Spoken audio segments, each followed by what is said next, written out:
Want to improve your credit? There are many factors that impact your credit score. In this video, I'm going to count down the 5 biggest ones to help you establish and maintain a high credit score. And it starts right now.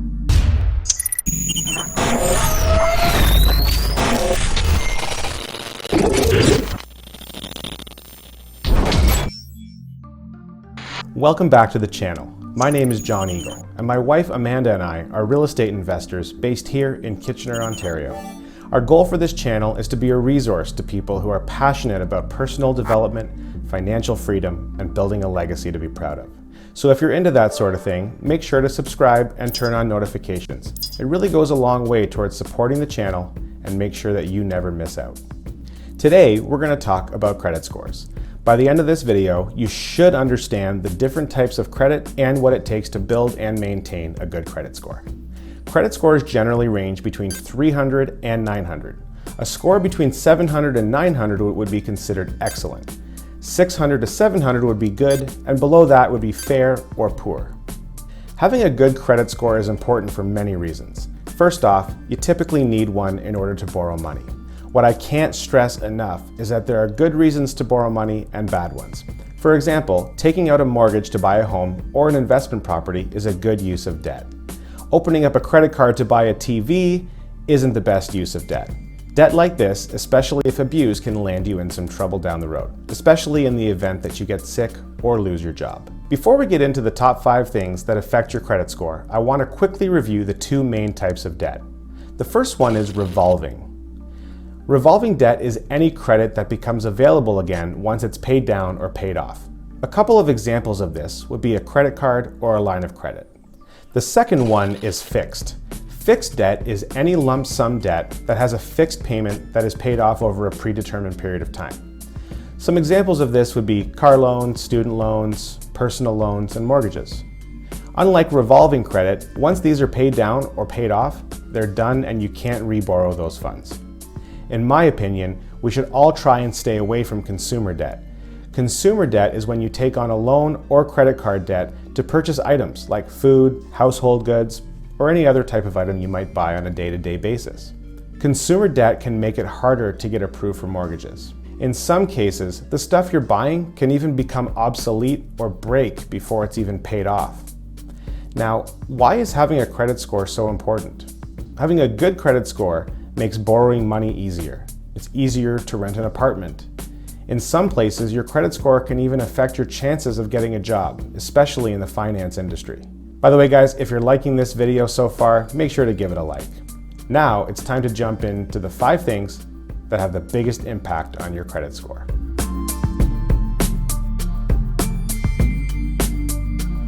Number 5, credit mix.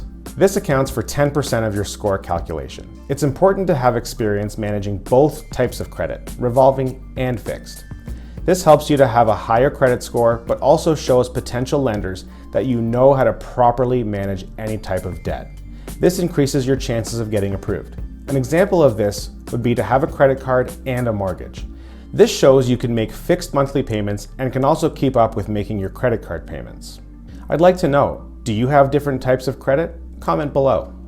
Number 4.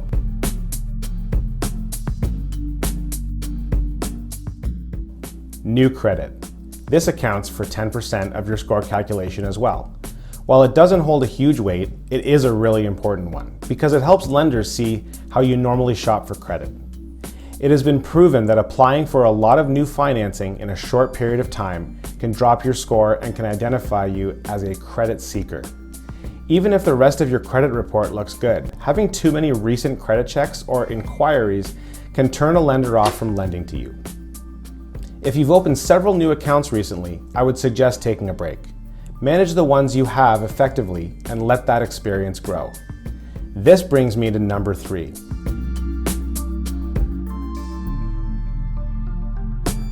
Length of credit history.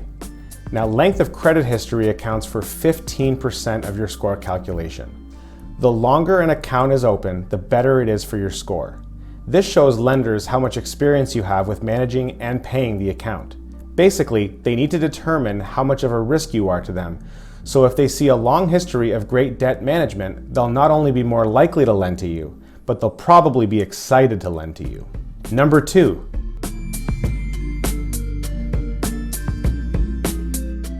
credit utilization. This is a big one, accounting for 30% of your score calculation.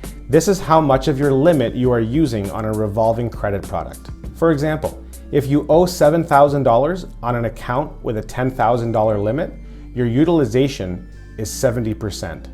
Simply put, the closer your balance is to your limit, the lower your score will be. Try not to exceed 30%, as this is when it could start affecting your score. There are 2 ways to reduce your utilization. The first and best way is to reduce your debt. Make payments to get the balance down. This not only helps your credit score, but gets you that much closer to being debt-free. Now guys, this is super important. Before I get to the second one, I feel the need to mention this disclaimer. If you don't have the best discipline with money and you're generally tempted to use your available credit, I don't recommend this for you. The second way is to request a credit limit increase. If you can commit to not using it, adding available credit is a quick and easy way to create a bigger gap between your balance and your limit. I can't stress enough the importance of using this as a tool to improve your credit and not an excuse to spend more money. All right, guys, we made it to number 1. While everything we've talked about so far is important, this has the heaviest weight on your credit score and should be taken very seriously if you want to have a high score.